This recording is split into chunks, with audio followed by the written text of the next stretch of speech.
अस्सलाम वालेकुम, कैसे हैं आप सब। उम्मीद है आप सब खैरियत से होंगे। आज का जो हमारा टॉपिक है वो हमारा है properties of nuclear force. Last lecture में हमने स्टार्ट किया था चैप्टर नंबर 2 और उसमें हमने देखा था न्यूक्लियर इंट्रैक्शंस, डिफरेंट टाइप्स के इंट्रैक्शंस देखे थे, जिसमें हमारे पास एक स्ट्रॉन्ग इंट्रैक्शन थी जिसे हमने न्यूक्लियर फोर्स का भी कहा था, और उसके अलावा हमारे पास इलेक्ट्रोमैग्नेटिक और वीक इंट्रैक्शन, और उसके अलावा थी हमारे पास ग्रेविटेशनल।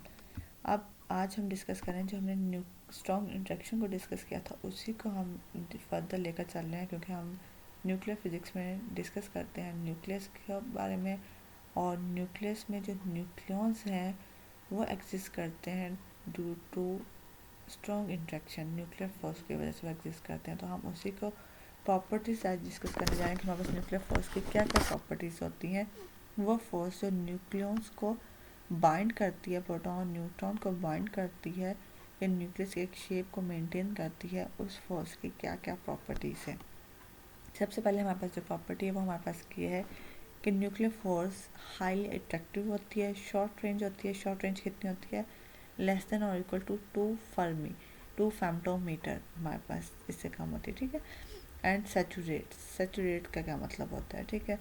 इसको हम देखने के लिए हम इस डिटेल को डिस्कस करने जा रहे हैं कि हमारे पास जितने भी, अगर हम पार्ट एलिमेंट्स की बात करें, मीडियम एलिमेंट्स की अगर बात करें, लाइक जिनका एटॉमिक मास ग्रेटर देन 40 होता है, उनकी जो डेंसिटी होती है उन्हें हम बहुत कम उनमें डिफरेंस आ रहा होता है और उसे हम अप्रॉक्सीमेट कर देते हैं कि उनकी जो डेंसिटी होती है वो हमारे पास, डेंसिटी तो हमारे पास ओवरऑल वैसे ही सेम होती है, उनकी बाइंडिंग एनर्जी को हम अप्रॉक्सीमेट कर देते हैं कि हमारे पास ऐसे एलिमेंट्स जिनका एटॉमिक मास ग्रेटर देन 40 होता है, उनकी बाइंडिंग एनर्जी पर न्यूक्लियॉन 8 मेगा इलेक्ट्रॉन वोल्ट होती है।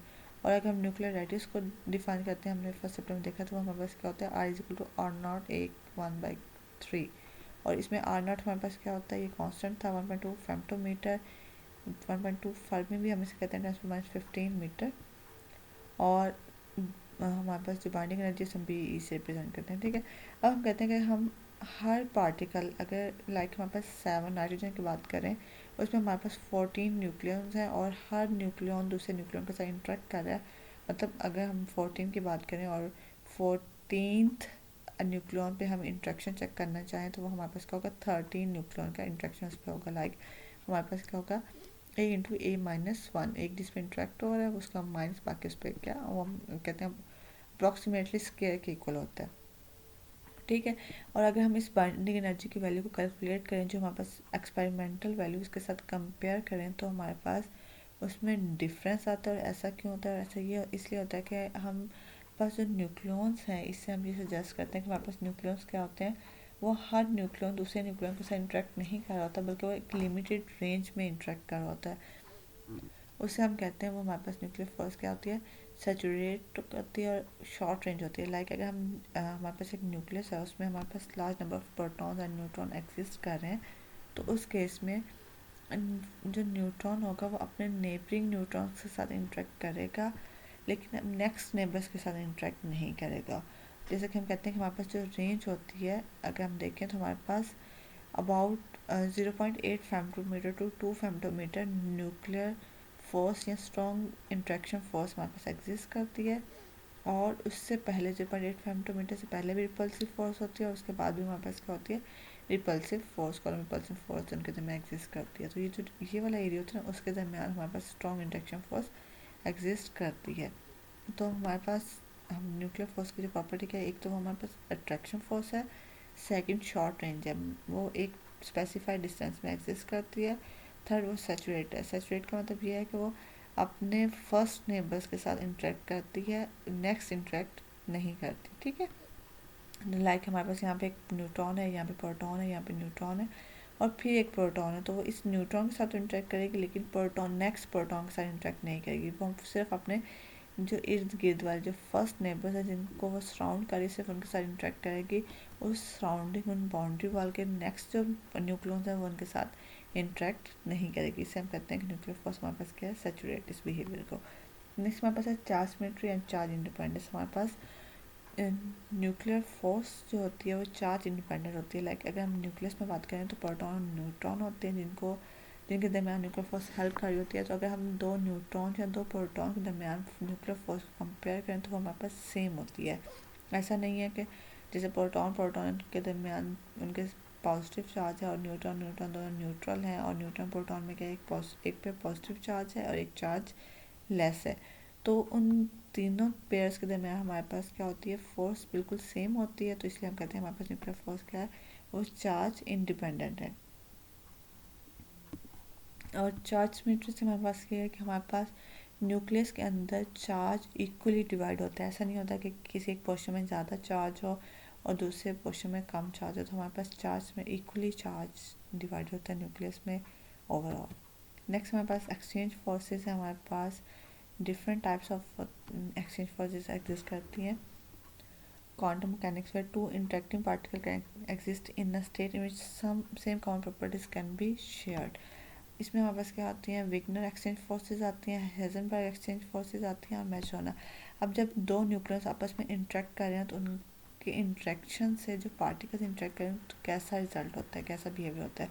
अगर हम विग्नर एक्सचेंज फोर्सेस की बात करें तो इस केस में हमारे पास क्या होती हैं, नॉन एक्सचेंज फोर्सेस भी कहते हैं कि इसमें हमारे पास after interaction of particles, elementary particles, ना तो न्यूक्लियॉन्स की स्टेट्स चेंज होती हैं और ना ही उनकी स्पिन चेंज होती है। दोनों हमारे पास क्या होती हैं, सेम रहती हैं। जैसे हमारे पास ये एग्जांपल है, ये विग्नर एक्सचेंज फोर्सेस है। इसमें हमारे पास प्रोटॉन है, इसकी अप स्पिन है, और न्यूट्रॉन की हमारे पास डाउन स्पिन है।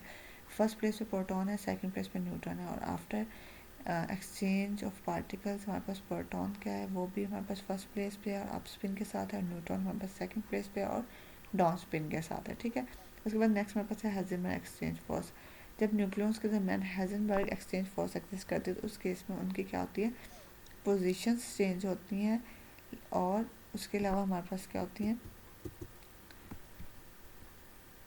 स्पिन भी चेंज होती है। ठीक है, अब यहाँ पे हमारे पास प्रोटॉन है, इसकी हमारे पास अप स्पिन है। After reaction proton second place पे चला गया है, और इसकी स्पिन क्या होगी, इसकी स्पिन हमारे पास यहाँ पे डाउन होगी, ये गलत है, यहाँ पे डाउन स्पिन आएगी। और न्यूट्रॉन सेकंड प्लेस पे था, अब फर्स्ट प्लेस पे आ गया, पहले उसकी डाउन स्पिन थी और अब क्या होगी, up spin.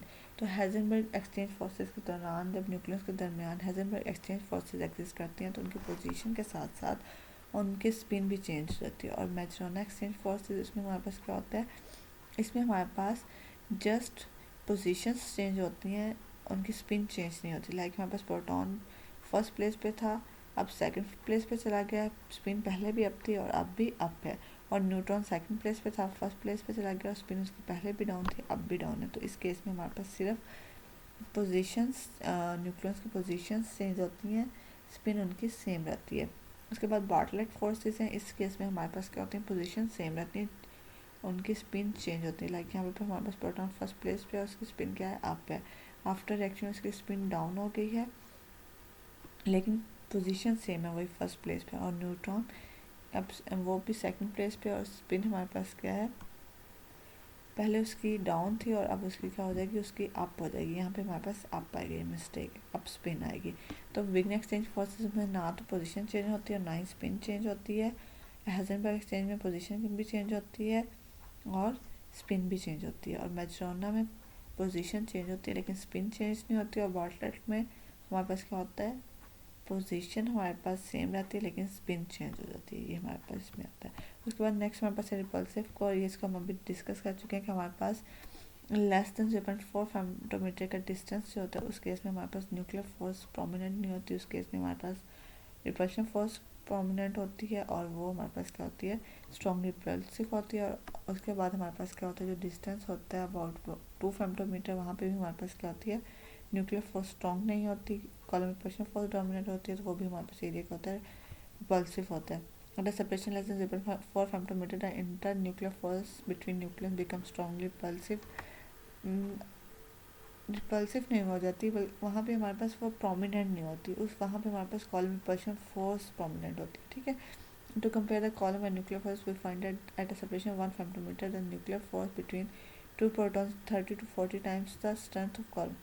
Limb force at a separation of 4 femtometer इस डिस्टेंस पर सेम होती है, whereas at a separation 35 metre हमारे पास जो न्यूक्लियर फोर्स है वो वीक होती है और कॉलम रिपल्शन फोर्स हमारे पास स्ट्रॉन्ग होती है। ठीक है, तो ये हमारे पास आज का लेक्चर था, इसमें हमने डिफरेंट प्रॉपर्टीज देखी न्यूक्लियस की, न्यूक्लियर फोर्स की, जिसमें हमारे पास एक ये था कि वो अट्रैक्टिव होती है, शॉर्ट रेंज होती है, सैचुरेट होती है, चार्ज इंडिपेंडेंट होती है, चार्ज सिमेट्री होती है, और रिपल्सिव कोर को हमने देखा था। और ये था कि हमारे पास वो एक्सचेंज फोर्सेस किस तरह से न्यूक्लियस के दरमियान में जो फोर्सेस एग्जिस्ट कर रही होती हैं उनका स्पिन पे और पोजीशन पे क्या इफेक्ट होता है। ठीक है, उम्मीद है आपको क्लियर हो गया। अगर कोई क्वेश्चन है तो आप पूछ सकते हैं। अल्लाह हाफिज़।